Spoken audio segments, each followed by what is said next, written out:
Welcome to the Oil Stream, everybody. Tom Gazzola, Joaquin Gage with you on this beautiful Friday in Edmonton, coming at you live from the satellite studios in downtown Edmonton, just outside of Ice District. And Gager is in his satellite studios on the city's south side. Hope you're doing well. Hope you're excited and pumped up for what should be an incredible Game 6, of course. The Oil Stream brought to you by the fine folks over at Boston Pizza. The Boston Pizza playoff menu now available, featuring the halftime square footer, a flight of wings, the triple play platter, and the new Chipotle chicken quesadillas. Fuel your fandom at Boston Pizza. Hello again, Gager. Awesome to have you on the Oil Stream. Filling in. Dusty away. Awanik is away. It's been busy around the studio. You were there this morning. And I appreciate you stopping by and getting us set for tonight's game. How you feeling going into this one? Excited, I guess. I think is the term that I'd like to use, Tommy. It's difficult. I don't know how you don't get wrapped up in what's actually happening here. There's that level of anxiety. Of course, I would prefer that this whole thing, we see at least 120 minutes, maybe even a little bit more of playoff hockey. And it's great for the city. It's a buzz out there. It's the weather's perfect. Yep. You know, there's people in shorts with hockey jerseys. Fantastic look. Yep. You know, it's fantastic look. So hopefully it goes well tonight for the Oilers. And again, if it doesn't, I think there's still a lot to be happy for. This has been an incredible ride. Hopefully people, if it doesn't go that way, they don't get too upset. I'm sure they would be, understandably so, and especially after the last two games kind of reignited the hope and the belief being the key word being thrown around there right now, which I think, is fantastic. It's very fitting. So I too saw a lot of Oilers jerseys, and you're around downtown, Gager, and you just see the buzz, like people just hanging out around the Ice District, around the arena. Like, it's just, they want a sense of the feel. And Corey B was texting in earlier during the hangout saying, I just want to go hang out downtown and be around it. So that's definitely happening. And I know Lance, who was in on the hangout earlier this week, he said that he's been going down to every game to watch in the Moss Pit, and he had to get there super early. He basically had to leave on Wednesday, or was it Tuesday? What night was game number 5? That was Tuesday. Tuesday. That was Tuesday, because we have the 2 days between games. It's just game day, non-game day in my mind right now. But he said he basically had to leave our studios after the hangout, which ended at 11, and go right to the Moss Pit. He said grab a bite to eat and hang out and make sure he got his spot, because they've done good with the crowd control, but people just want to get a taste of it and a feel for it. And that is why that plaza was built. That is why that atmosphere has been created, and it's nice to see people taking advantage. So this is wild. And you know what? We're going to deep dive into it. We're going to hear from the players and maybe Kris Knoblauch as well in the show. We want your thoughts, of course, as well. Text us 780-218-9999. Of course, also get into the nasty chat, because I think there's a sense of nerves, but also confidence, Gager, from the fan base because of what we've seen in the last two games. Do you think that permeates to the players, or are they kind of on their own plane right now?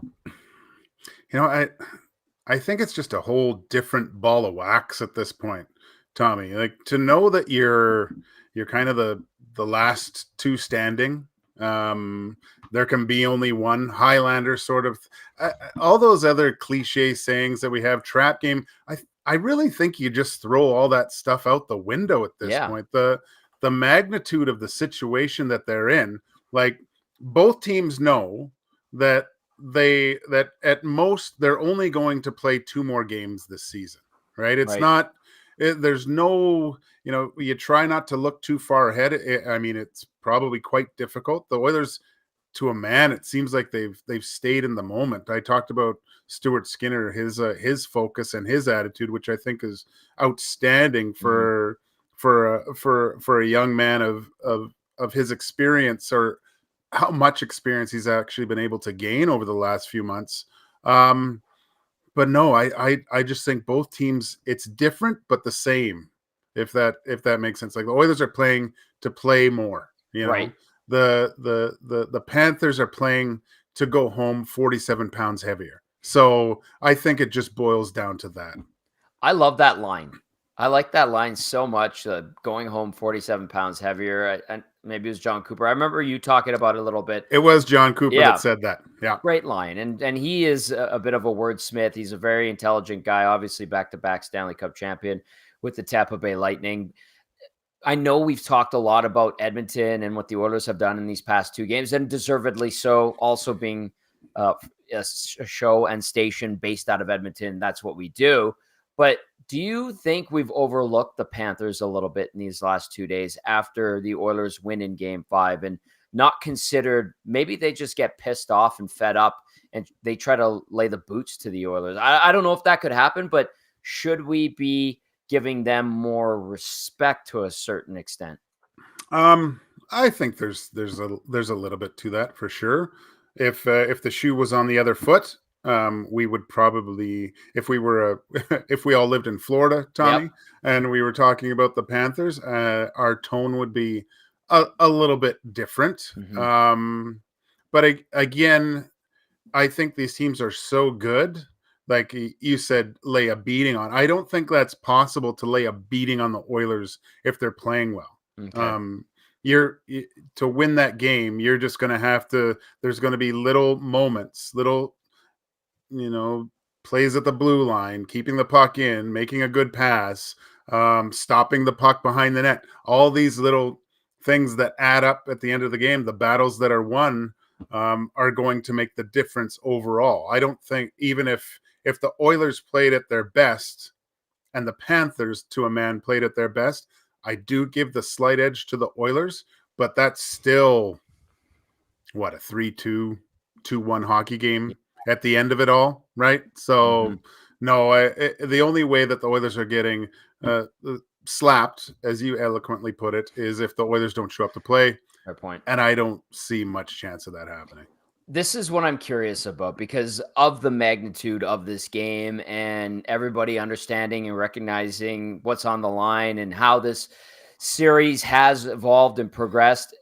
Is it almost like, or do you think it could be tonight, these two teams almost just automatically lock into a tight game? You know what I mean? Because there's those feelings like the other night in Game 4 where Edmonton just paced Florida, right? And they had all the momentum and they were the only team really going, and they took it to the Panthers.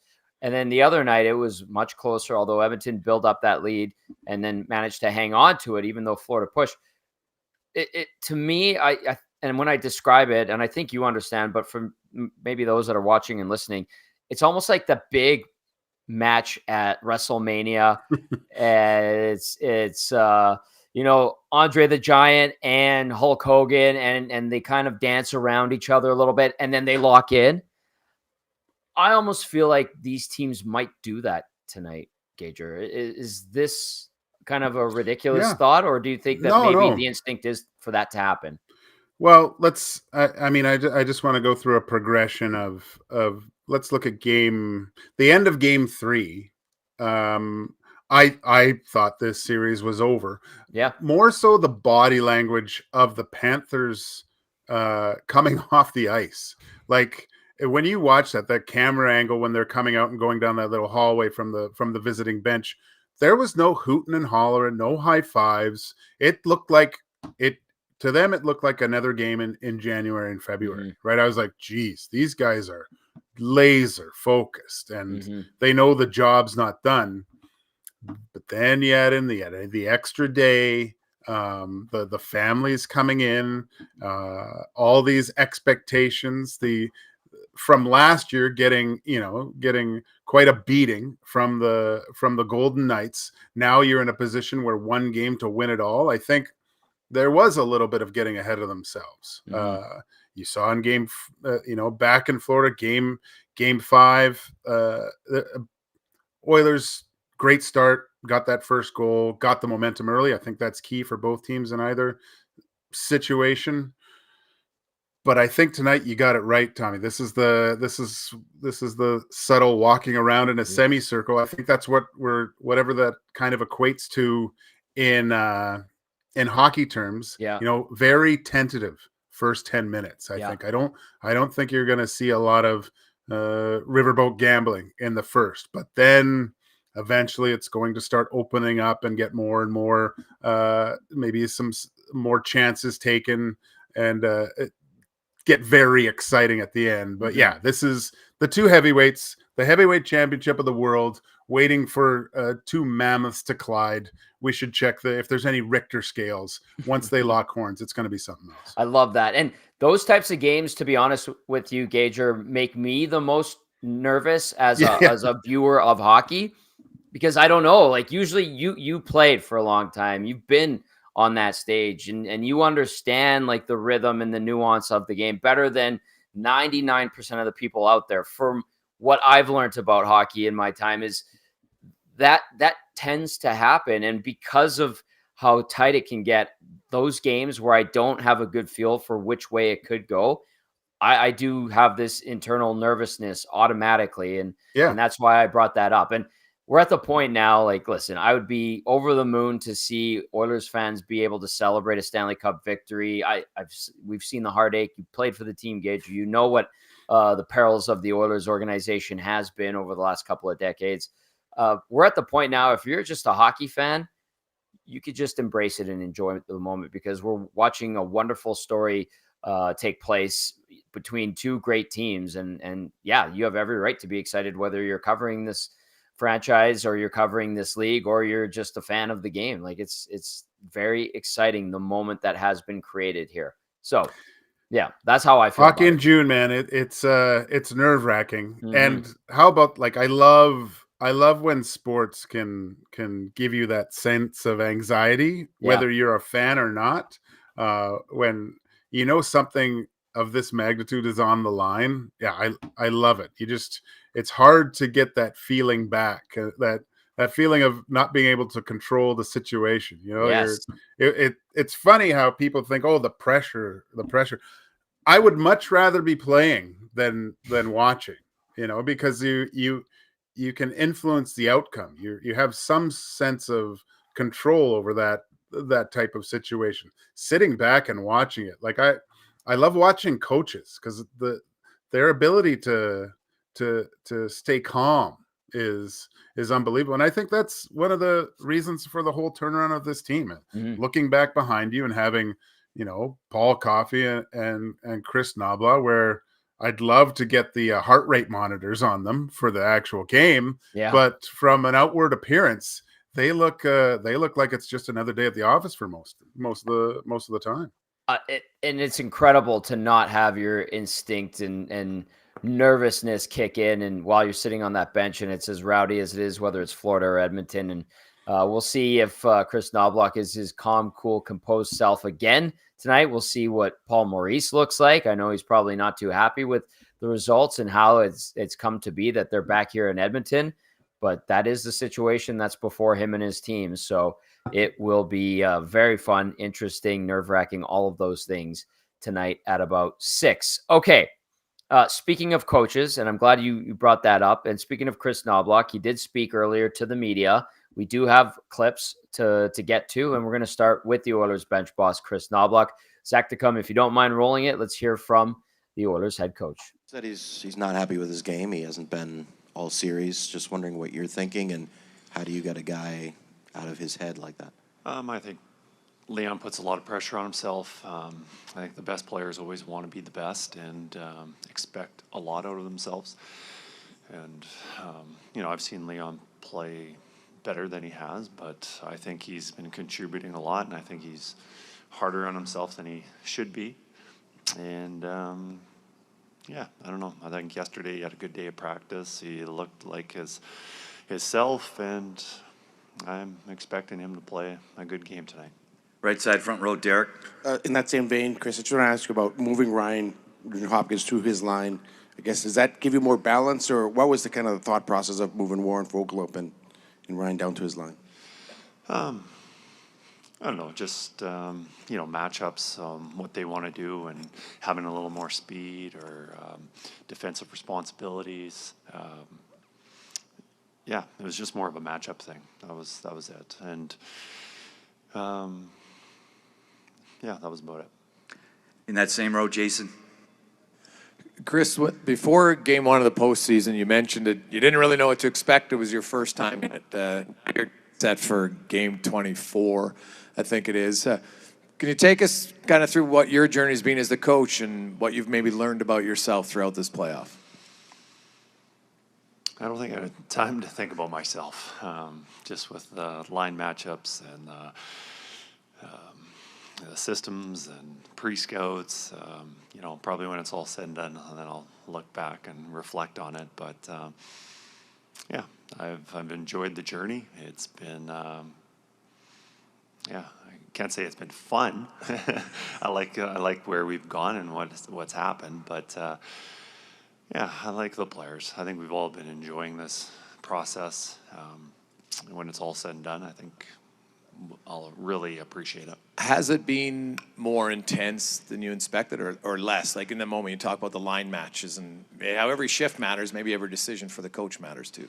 I don't know. As a coach, you're always on coach mode. You're always thinking about things. And, I've been in that situation too. Obviously, the stakes are a lot higher when you're in the NHL.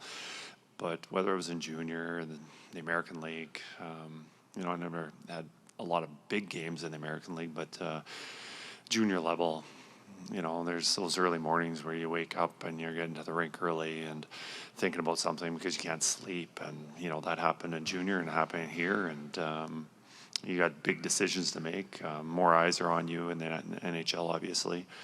But the process has been the same. Left side, front row, Bob. Kris, you might have missed it, but Leon circled back on, self-criticism. Just a thought on, has it been your experience that the best players can handle it and they don't sit there and just shut it down? Because it was he had the opportunity to sort of edge out of it and he circled back to it. So what does that tell you about him? Well, Leon's, a lot of can be said about his character. He's played through injuries and come out with these unbelievable performances throughout the playoffs this season and past. For me, watching him during the regular season, how much dedication he has towards the game. He is the first person to the rink every single day, whether that's for the game or practices. He's sometimes at the rink an hour before anybody else shows up. He loves the game. He's very critical about himself because he expects himself to be really good every single day. Sometimes that can be hard on a guy because he's too critical. And like this playoffs, I think, or this playoff, obviously throughout all the playoffs, his body of work has been tremendous. And then I think he's just being hard on himself this series. And yeah, I think there's more. I think he's played better, but he's still been pretty good for us. Left side, third row, Slav. Kris, your team is now 4-0 when facing elimination in these playoffs, 2-0 in the Stanley Cup Final, obviously. Why do you think you guys have been able to handle these situations so well to this point? I think our team's just enjoying the process. I think we've, talked about being down and out and, just enjoy playing the game. And you look at, when we're facing elimination, but also I got a stat from our video crew, our stats guys, this morning about in elimination games, whether we're facing elimination or we can put a team out for their elimination. We're 6-0. We've averaged 4.5 goals for and 1.8 against. And I think this just likes the big stage. They like the big moments. And, they've gone with it just because I think. Oh, there you go. There's Kris Knoblauch. He's going to get a big stage tonight, certainly in Game 6 of the Stanley Cup Final. Backs against the wall one more time. And like he said, 6-0 in those situations. 4 goals for in those games averaged, and then just over 1 per game. Zach DeCum says, I got out of that one too quick. It's okay, Zach DeCum. We got the gist of what Kris Knoblauch was saying. In those elimination games, guys have risen to the occasion. There was a lot of chatter today, and Knoblauch talked about him a couple times, Leon Draisaitl, 2 assists in 5 Stanley Cup Final games so far, and today he put the onus on himself, says he needs to be better. What's going on there from what you've seen through 5 games so far, Gager? Well, we've speculated for a week and a half now that he's a little bit more banged up. You see his point production throughout the whole playoffs. Granted, it does get more difficult, but you would think that Leon would be able to power through some of that, and Sure. his point totals don't reflect kind of his skill set at this time of year. I do think there's some sort of ailment there, but I also think that like Kris said, he's probably putting a little bit too much pressure on himself. Like if memory serves me correctly, with different coaches throughout Leon's career, especially as a young player, it was like, just go play. Don't worry about it, everything too much here, and great that he's putting the onus on himself. Like he wants to be a huge pillar of the wins of this team, of the foundation of this team. But this is why hockey is I think the greatest sport, because it relies on so many other individuals to have success. You can't compare basketball to hockey, because Connor McDavid isn't on the ice for 45 minutes of the game. It's not possible. You need other contributions, and they've been getting that. So that's if I'm looking at it from the Panthers standpoint, like that's a scary proposition to look at. But saying that, I would say they have some absentees on their roster as well that are probably, if you could see the brainwaves, are along the same lines as Leon about wanting to be difference makers in this series. Matthew Tkachuk took a huge step last game to put his stamp. That was, but again, it's funny how he's going up against Connor McDavid again. Obviously, it was second round last time, and we saw what Connor did at the end of that series against Calgary, where Matthew started to fade, and you can't compare the two, but in one game standoffs in that round, Connor won. Now it's time. It's Leon's time to maybe, this is I know Barkov's been matched up against Connor, but this is the matchup where you want Leon to be the better hockey player than Sasha Barkov is, right? So, and then go down the list, all the little tete-a-tete battles, and the big one in net, can Stuart Skinner outperform Bobrovsky again? Like there's just so many underlying currents of this game that are just unbelievable. I can't wait. It's a great time to be alive, Don. No, it's going to be wild. I like the tete-a-tete, head-to-head. Great term to use there. If Leon can be better than Barkov, I know that's a big ask, Gager, but he is a guy that is capable. He's one of the few guys in the NHL who is capable of doing that when the two are at their best or giving it their all. He can win that matchup, and he knows that, and he spoke about what he needs to do. And let's hear a little bit from Leon Draisaitl and Zach Hyman going into Game 6 tonight. I just want to ask you about the getting here, the journey that you guys have taken to get here, and also wanted to ask you about how you feel at this point, and personally yourself, how you feel about your game here in the final. It's obviously been up and down year, but for the most part, up after a tough start, of course, and I think we've shown that we're a very resilient group, and we're good with the backs against the wall. So obviously, we like being in these situations. We've done it a lot this year, and feel very comfortable in it. Myself, obviously not happy with the way I'm playing. Haven't found my game. Haven't found my legs, and just not the standard that I hold myself to, obviously. But excited to come into the series tonight. We'll stay in that same row, Jason. Zach, I know confidence is such a big thing for personal players. Is it for the power play at the same time? Do you feel like once you guys scored, do you sense a difference on your power play like we saw last series against Dallas? Yeah, I mean, it's nice for it to go in, obviously. I think it works twofold. When you're scoring and you're playing in a series against a team, you're gaining confidence, and then the penalty kill, obviously, when you get scored on, it's just, you obviously feel it a little bit, right? So it works on both ends. You're maybe not as aggressive as you once were because, you're afraid you're going to get stung again. So, but I think as you go later in a series, it favors power plays more because you kind of are trying to figure out what to do, right? And the penalty kill has to adjust to the power play now. Left side first. All right, there was Zach Hyman and Leon Draisaitl. The power play thing, they're 3 for 11 in the last 2 games, which is much better. But more so, we wanted to get Draisaitl's perspective on his own game. And Gager, I heard a guy there basically call himself out going into Game 6. What do you think we're going to get from him after he did that publicly? Look, Leon, saying all the right things, it's not at his standard. I'm sure a lot of people would love to be able to play at his level that he's playing at right now.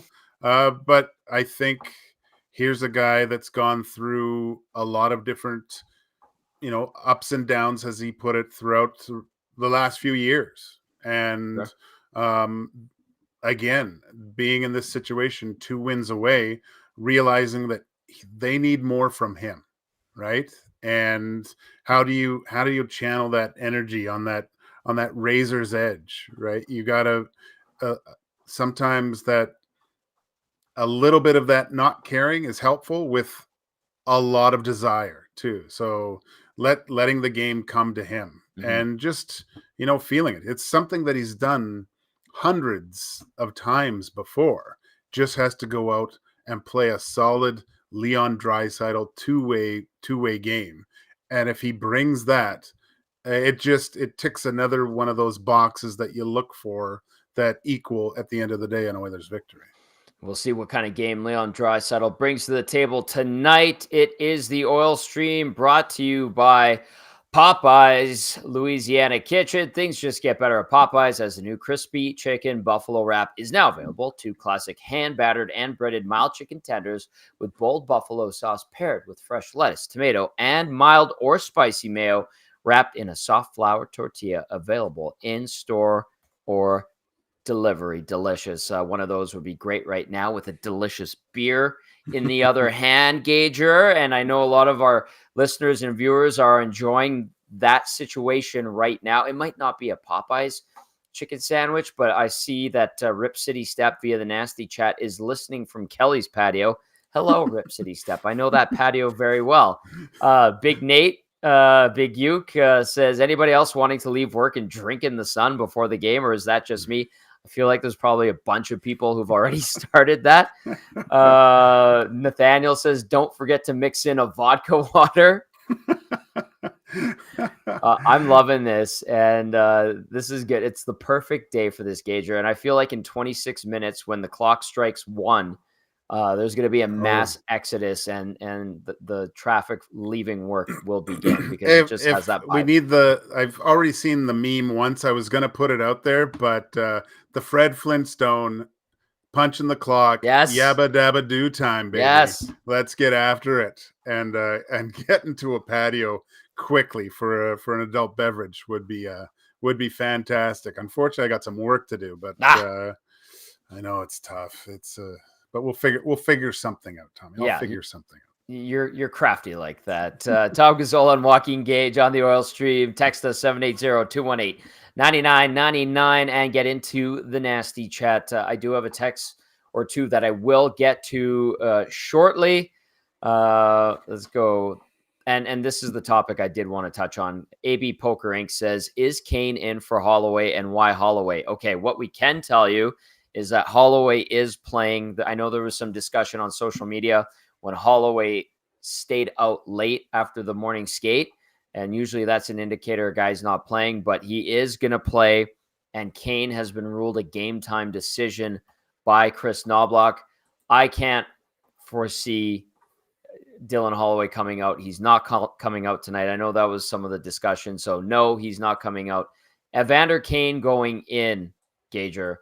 At this point, why? Because I feel like he's that banged up that he's not going to give you more than what you're getting from the guys who are healthy enough to go.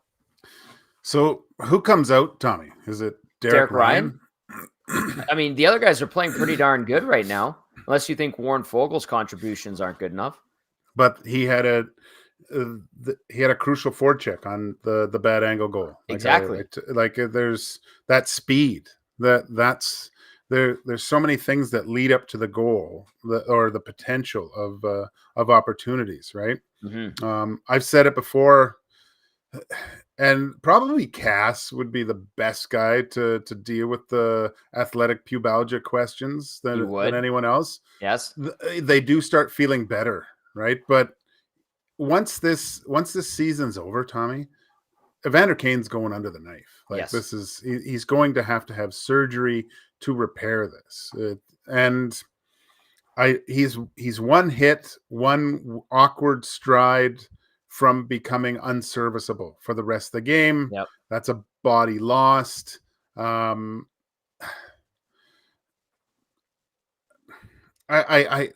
said this before. Evander Kane is tailored for this series.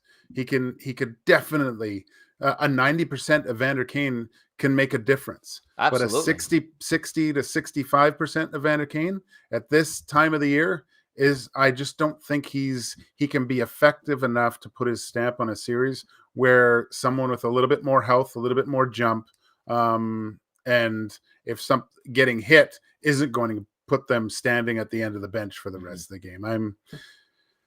I would keep him out. Yeah. But I feel like this might be a little bit of gamesmanship, and I know could be.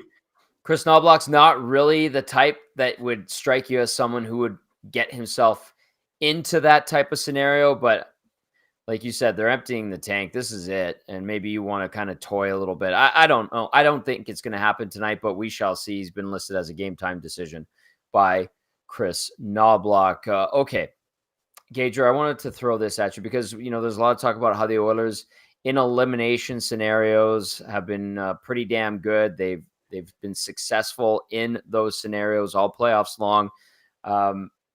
One of their MOs, I think it's very safe to say, is they get better as series go on. They must be picking up on tendencies and the scouting report and what they're seeing and how they're adapting their game to game seems to improve. And one of those elements, I feel like, especially in the last two, is the read on Bobrovsky. Is it Bobrovsky's lack of performing the way he was the first couple of games, or do you see Edmonton starting to find some areas in Bobrovsky's game that they can take advantage of and exploit a bit? There's definitely been a subtle shift in his confidence. You can always tell with a goalie like him because of their positioning. Okay. He's usually darting out, taking everything away from the shooter. You see him now a little bit further back in his net.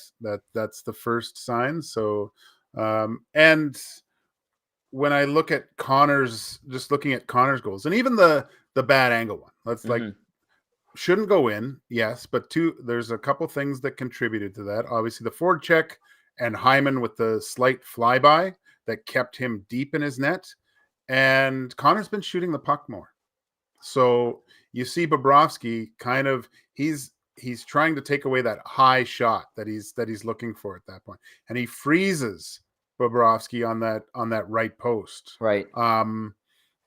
And he's in a bad position, but the way that Connor's shooting the puck it's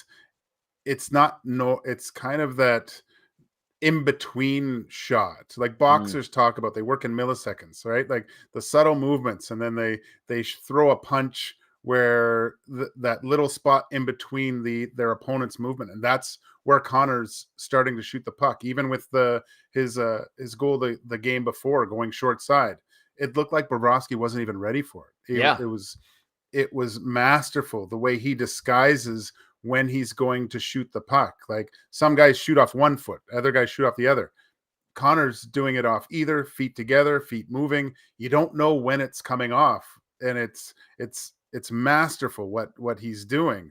And now he's having to honor that. And even on the great goal where he dances 3 guys, slices through, he's trying to poke check him. You know, he doesn't think there's anyone on the other side. Right. Bobrovsky's a master going from right to left, you know, and he almost got it still at that point. But McDavid now starting to shoot at good opportunities, I think has frozen Bobrovsky, and that's a great sign. And all the Oilers have to do that with their chances. If they get a good chance, shoot the puck on Bob, because he's solely focused on just the shooter now. Yep.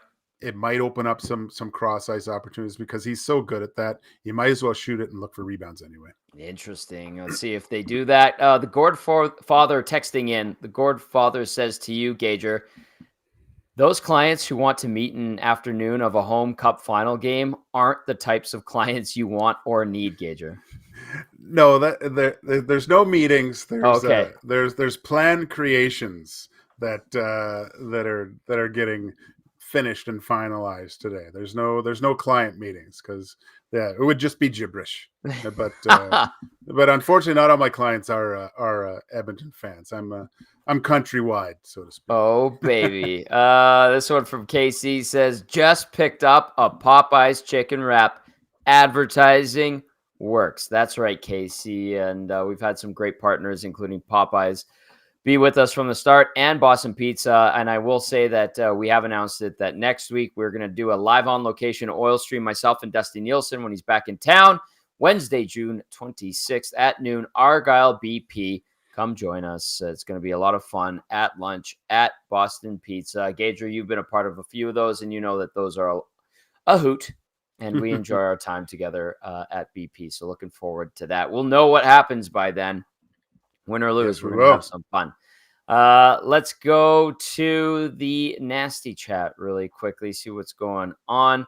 There's a poll up there. Zach, do you want to enlighten us with the poll that you've put up there? Yeah, sure. The poll, because of the Draisaitl conversation today, I asked the nasties, do you think Leon Draisaitl finds his game tonight? 50 votes, put it up 8 minutes ago. So go on YouTube, Edmonton Sports Talk, to vote on there if you're listening on iHeart or TuneIn. But right now, 50 votes, 86% says yes, 14% says no for Leon Draisaitl finding his game tonight.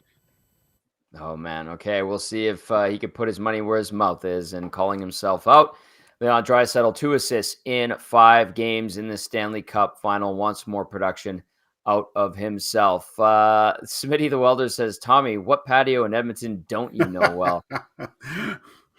I haven't hit them all, but there's some great ones that I haven't experienced before. And like Gager, you've gone to the Bend quite a bit, right? Like that was Is that one? Do they have a patio? They open up the doors but they take away some parking, right? So right.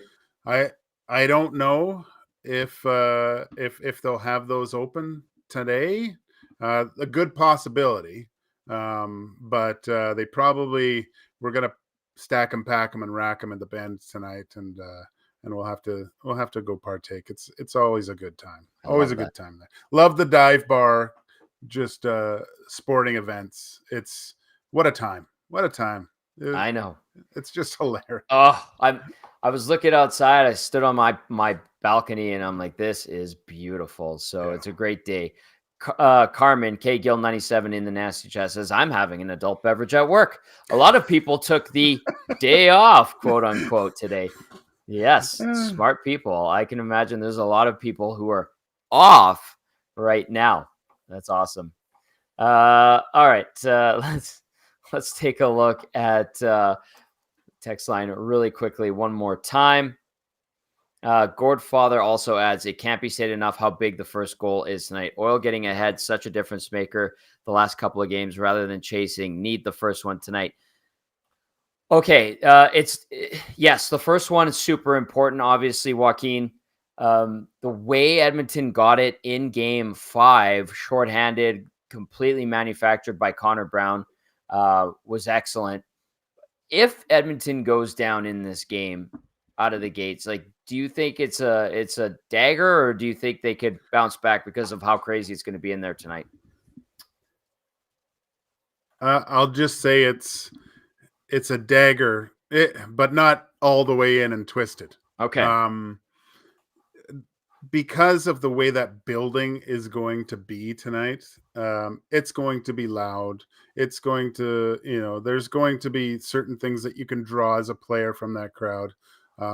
Panthers score the first one, it lets the air out, Right. and that all of a sudden, all that anxiety, that 18,000 plus of anxiety, you start to feel it, right? Instead of on the other side. So, the Oilers score the first one. Yeah. The roof blows off. You can't hear yourself think. And as the opposing team, and the Panthers, last game, they did a great job of the response right away after a goal. So they're no strangers to that. But yeah, I have to say, I hate to say it because I think it's a little bit silly, but the first goal, I think whoever scores the first goal tonight is going to win the hockey game. The way these two teams can play and their defensive style, and the way that the other team is going to have to, is going to have to push, and the ability to counter on each side. First one's huge. Florida 9-2 when scoring first. Edmonton 12-5 in the 2024 Stanley Cup playoffs. So, like Gager said, first one's huge, bold, italic, underline, and we'll see if Edmonton can take advantage of the roar of the crowd and the energy in what will be a absolutely insane Rogers Place tonight. All right, we do need to get into the swing to win $100,000 potential hole-in-one. Our contest in partnership with the good folks over at Golf Town. Shout out to Murray B at Golf Town South Edmonton Common to help us lock in with Golf Town, and as well as the Ranch Golf and Country Club, who will be hosting this event down at hole number 17, 180 yards out, for a chance to win $100,000. You got to get a hole-in-one. We're going to have 25 qualifiers. Here's a chance to get in on the draw to be a qualifier. Text the keyword right now to 780-218-9999, US Open. US Open is the keyword for right now to qualify to enter to get into the swing to win $100,000 hole-in-one contest that we're putting on July 3rd. US Open. Text that in right now. We'll pick a random winner, and you will be entered into the draw to become a qualifier to get a chance to shoot for $100,000 at the Ranch Golf and Country Club, as well as presented by Golf Town.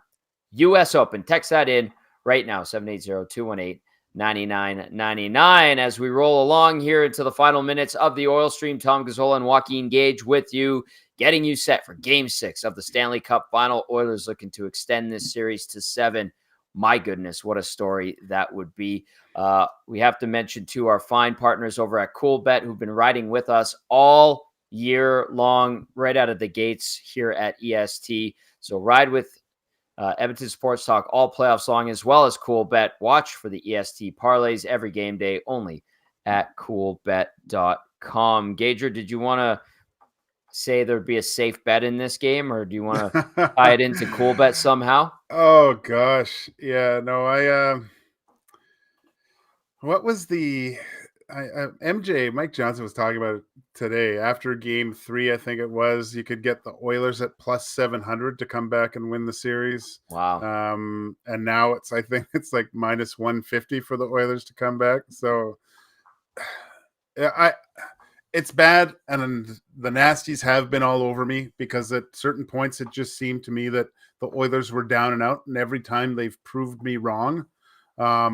So obviously don't do what I'm saying at Coolbet. Do the opposite, and you probably end up ahead. But no, I don't want to say anything, Tommy. I don't want to influence either way. I don't want to be the cause of why did Gage say that? Why did he do that? I don't want to be the reason that things don't go well for Oilers fans tonight. So I'm just going to say, stay cool, bet responsibly, bet with your heart. That's a pro right there. That is a mark of a pro right there. Well done, Gager. Let's go into the nasty chat really quickly.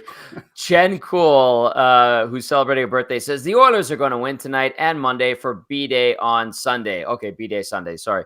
LFG, go Oil. Jen Cool, happy birthday. This was another one from Mark, who says, my professional opinion is that this game could go either way. Yeah. Man, right on top Wow. of it, Mark. I love it. And then... Is yes. that Matthew Owanek?